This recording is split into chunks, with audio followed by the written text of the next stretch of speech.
quiet invitation to remember. Have you ever woken up and for a brief second before your mind began its usual chatter, felt something different? Not anxiety, not worry, but something softer. A whisper you couldn't quite name. It's like the light through the window was speaking. Like the morning itself had a voice, and it was calling your name. You didn't just wake up today because your alarm went off or your body clock said so. No, you woke up because you were meant to. Your breath, right now, is not leftover. It's not spare. It's not accidental. It's intentional. A gift. And more than that, it's a sign. A sign that today, this specific day, is not just another loop on the calendar. There's something sacred about it. You're not here randomly. You're not an extra in someone else's story. You are here in this moment on purpose. You belong.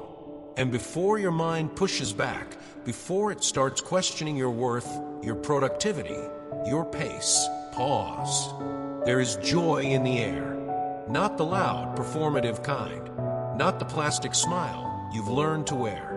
But the kind of joy that hums quietly underneath the fatigue. The kind that comes when your soul senses something holy is near. That God hasn't left. That He's still here. Still whispering. Still inviting. And maybe that's why you're here now. Not just listening with your ears, but with a deeper part of you that's been aching to remember. You still belong here. You are still chosen. It's a strange thing, the pressure we put on ourselves to be okay, to keep showing up strong, to not let anyone see the cracks. But what if the cracks weren't the problem? What if the parts of you that feel the weakest are the very places God wants to meet you? He's not waiting for your faith to be as strong as it once was. He's not looking for proof of your perfection, your productivity, or your spiritual performance. He's offering something simpler. Something deeper, His peace. Right now, in the middle of your uncertainties, God is not expecting you to climb your way back to Him. He's coming to you. He always has. And He wants you to know this chapter, this strange season you're in, isn't a detour or a delay. It's not a punishment. It's part of the story. Yes, even the quiet parts, even the slow parts, even the tired, uncelebrated days where you feel like you're just existing. Because in His eyes, nothing is wasted. No step, no tear, no effort that no one saw. He doesn't love you for your usefulness. He delights in your presence. You waking up today, you turning your heart, even slightly, toward Him. That was enough. He sees that miracle, and He honors it. So don't believe the lie that you've been benched, forgotten, or disqualified. You're not losing value with time. You're ripening, becoming more rooted, more radiant, and it has nothing to do with applause. You don't need to shine like others. You just need to stay connected. He is the vine. You are the branch.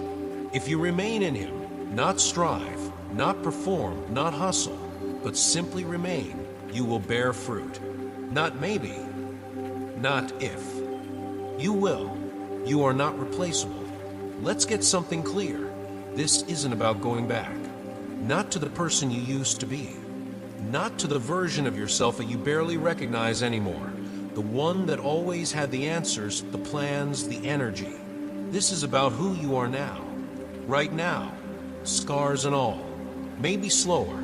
Maybe softer.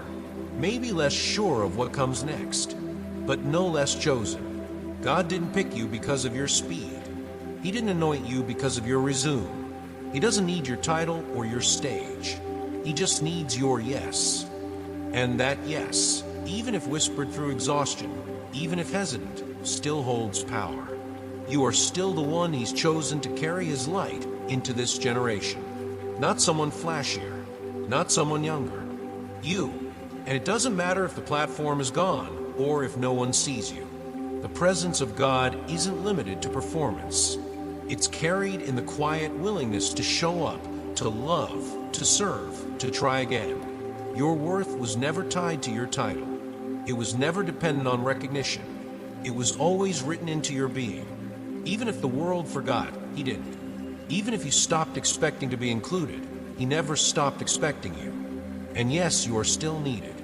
Not as a shadow of your past self, but as the truest version you've become through all you've walked through. You still belong here. The subtle voice that tries to deceive. Sometimes the most dangerous lies don't come as screams. They come as whispers. Soft, reasonable, dressed in what we call realism. They say things like, maybe your season has passed. Maybe you've already given all you had. Maybe you've already missed your window, and it's too late now. They don't sound evil at first. In fact, they often feel familiar, like our own voice echoing back to us. They're laced with exhaustion and weariness, so we let them in. We even start to believe their wisdom. But what if I told you that voice isn't God's? God doesn't speak in accusations. He doesn't guide by shame. He doesn't motivate through guilt.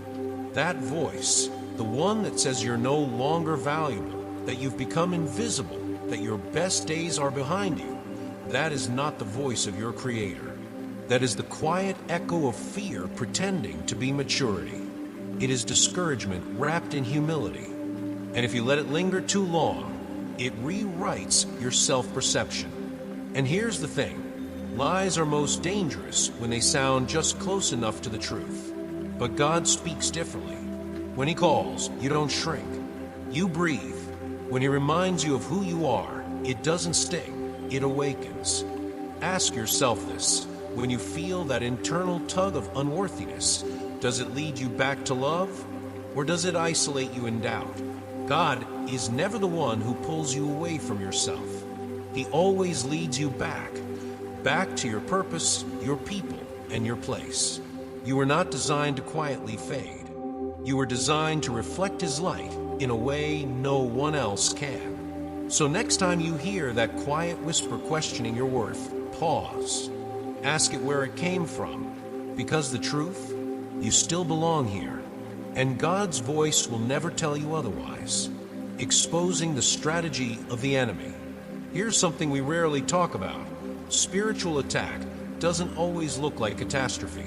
Sometimes it looks like disappointment.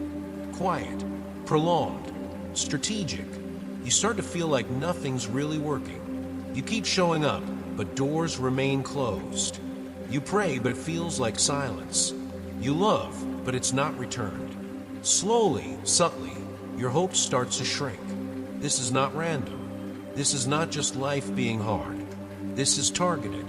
Because the enemy doesn't always come at you with destruction.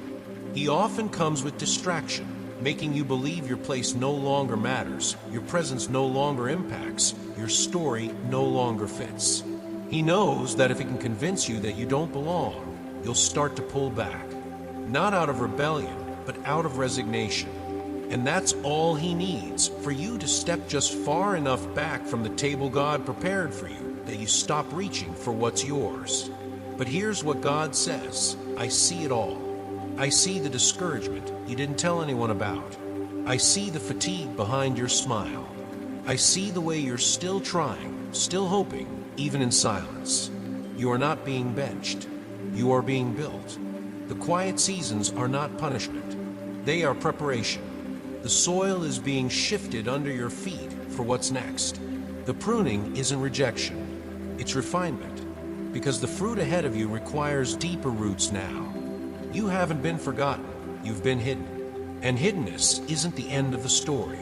It's where the next chapter begins. So don't mistake this stillness for abandonment. It's actually where God is doing His deepest work. You still belong here. And the fight for your soul is evidence of your significance, recovering who you really are. We live in a world obsessed with roles. We wear them like armor: parent, provider, leader, helper. We cling to them to feel useful, seen, necessary. But over time, those roles can become masks.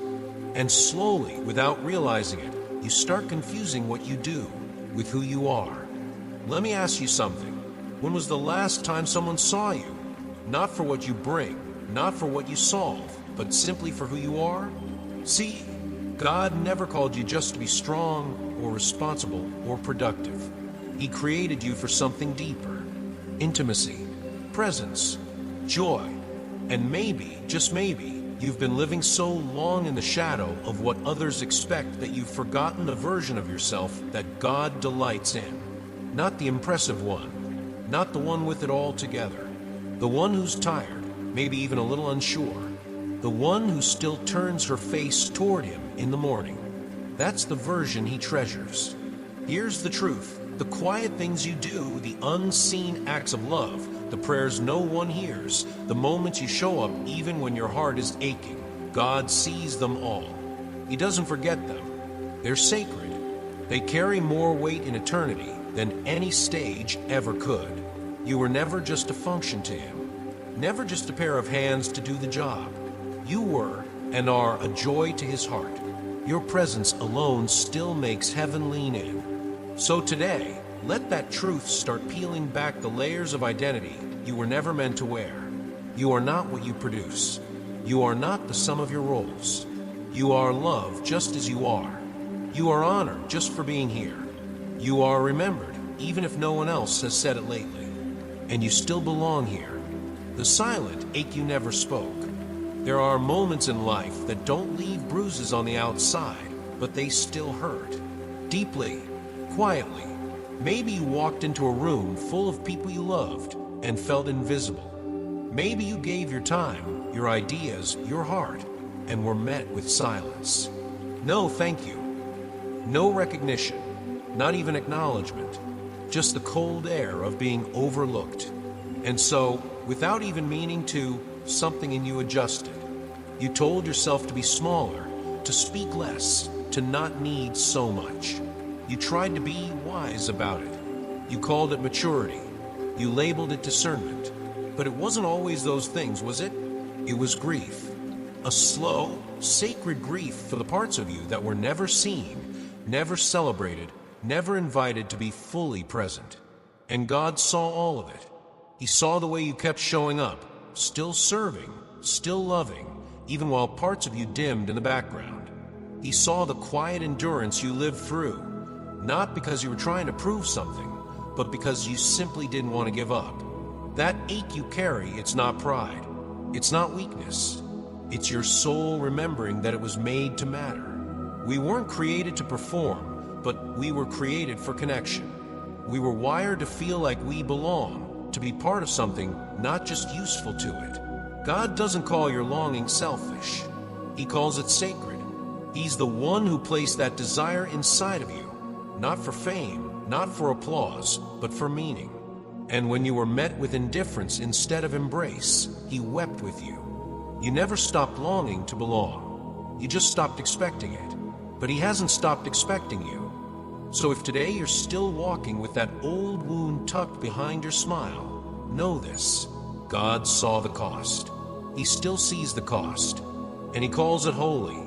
Because the way you kept loving through silence, that mattered. The way you stayed soft when the world told you to harden, that mattered. The way you gave, even when you felt empty, that mattered. And it still does. You're not being pushed aside, you're being prepared.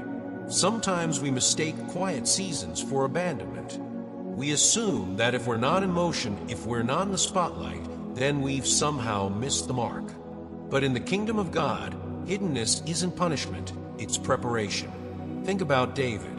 Alone in the field, tending sheep, forgotten by his family, invisible to the world, but not to God. Think about Moses, exiled in the desert for 40 years. No platform, no influence, just obscurity and God's voice. Think about Mary, living in a small town. No fame, no followers, just her faith and a promise that would change the world. You are not the exception to this sacred pattern. God often does his most powerful work in quiet places, not because he's hiding you, but because he's forming you. Deeply, slowly, gently. Maybe you felt disconnected lately. Maybe your prayer life has grown quiet. Maybe you've wondered if your worship has lost its voice. But God sees the flicker in your soul. He sees your heart turning toward him, even in whispers. And he's not looking for your performance. He's looking for your openness. The season you're in, It's not wasted. It's not off course. It's not meaningless. It's the space where roots go deep, where noise fades, where strength is born, not from adrenaline, but from trust. You don't have to understand everything right now. You don't have to see how it all adds up. You only need to say yes, again. Not a loud yes, not a perfect yes, just a real one. Because healing begins in the soft places. Restoration starts with small surrender. And this season you're walking through, it may look like stillness, but it's soil. Soil where something sacred is already growing. When inner healing becomes outer movement. We often think that healing looks like a dramatic change, a new job, a clean slate, a perfect breakthrough. But most of the time, healing starts quietly. Like a breath you didn't know you were holding, finally released. Like a morning when you open your eyes and the heaviness isn't as strong as it used to be. Sometimes the greatest miracle isn't that the circumstance changes, but that you do. You begin to see differently. You begin to pray again, not because you should, but because something in you genuinely wants to. You find yourself hoping again, cautiously, yes, but honestly. And you realize you're not trying to get back to who you were. You're becoming who you really are. That shift, that's what God is doing. He's not recycling your past. He's renewing your soul. Doors you thought were closed are starting to creak open. Not all at once, not with fanfare, but quietly, as if heaven is saying, you're ready now. Ready not because you have all the answers, but because you finally know who holds them. You don't need to push your way in. You don't need to prove your worth again. You've already been chosen, and now you're being positioned.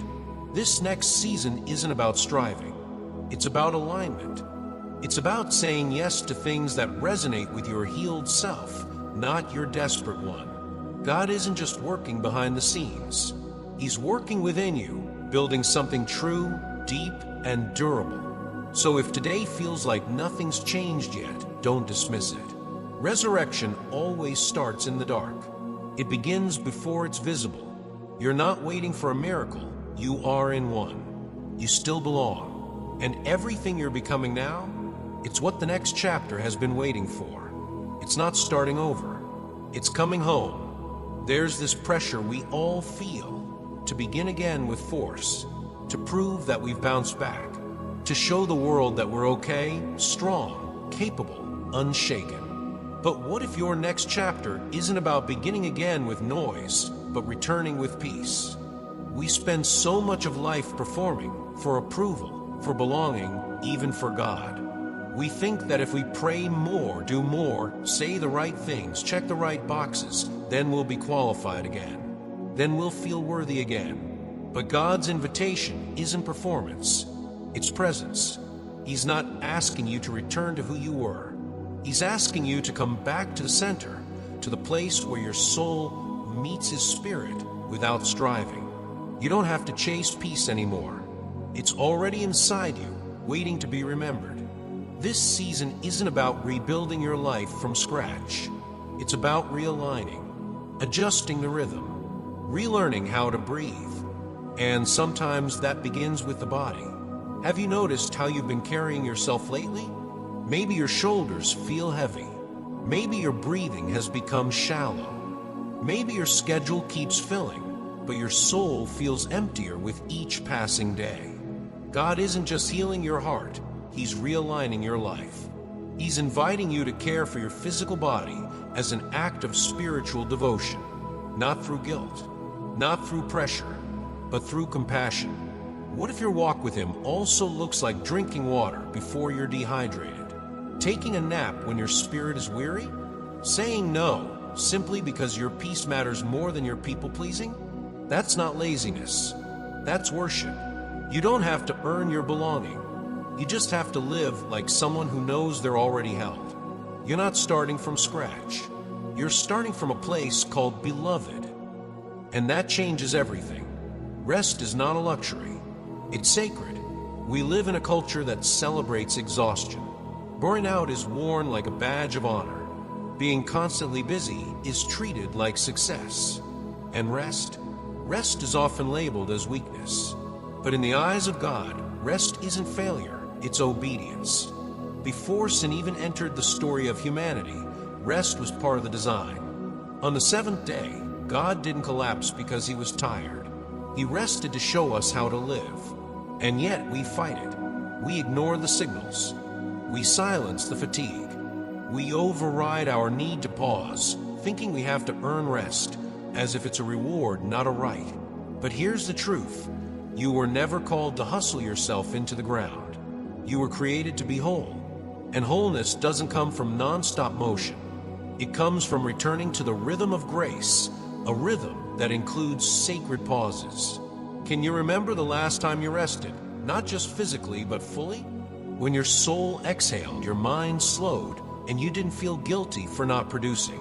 That kind of rest is holy, because it's in the stillness where God often speaks the clearest. It's in the silence where your heart remembers the truth. You are already enough.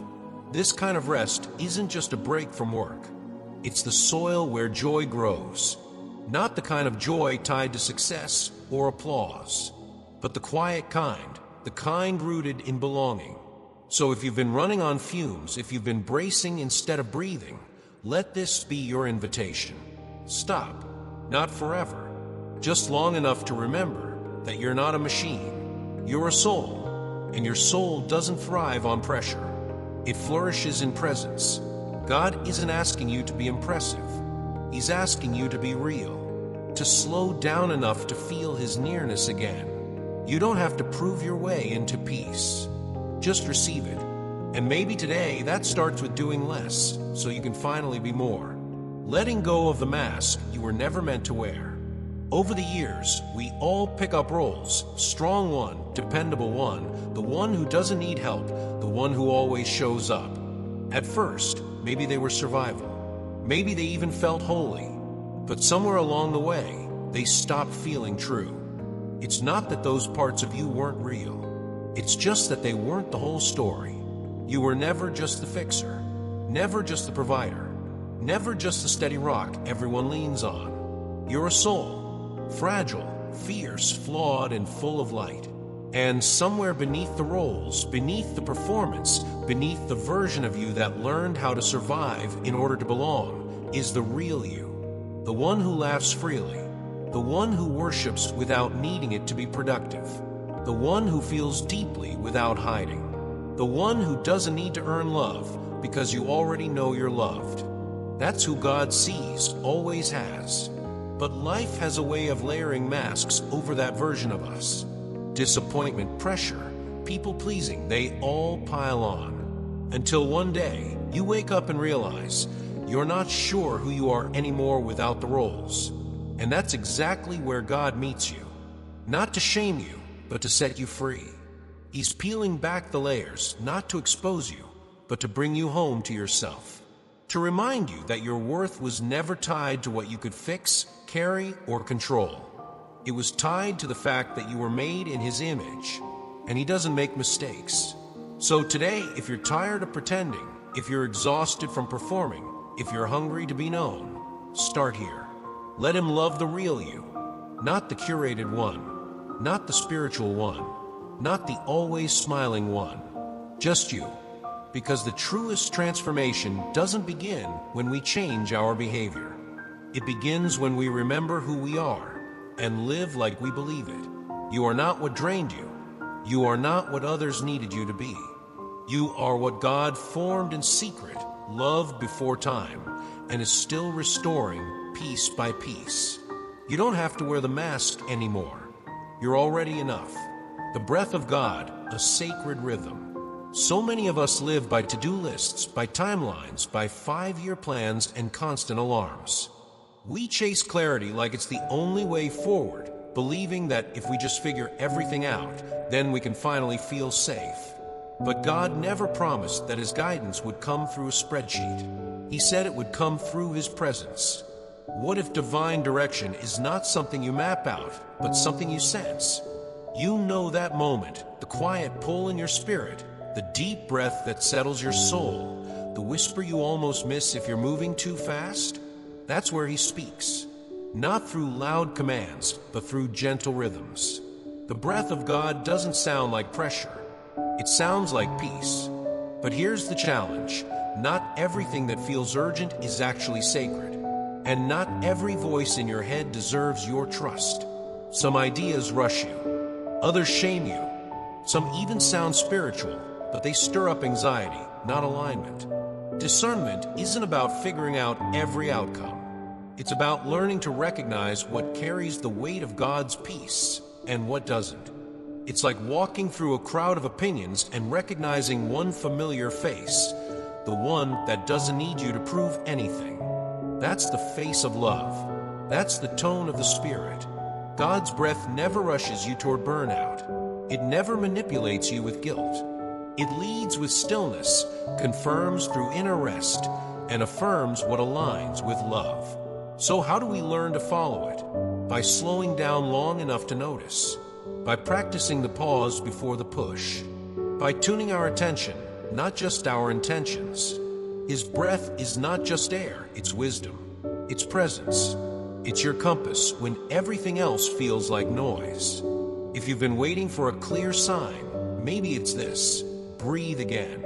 And in that breath, let your heart be retuned to the rhythm of heaven. You don't need a perfect plan to move forward. You just need to move in step with the one who holds you. Walk in love and presence. In a world addicted to hustle, even love can start to feel like another task on the list. We think we have to do something grand to matter, launch a project, build a platform, fix everyone around us. But the kingdom of God doesn't measure greatness by visibility. It measures it by obedience, even the quiet kind.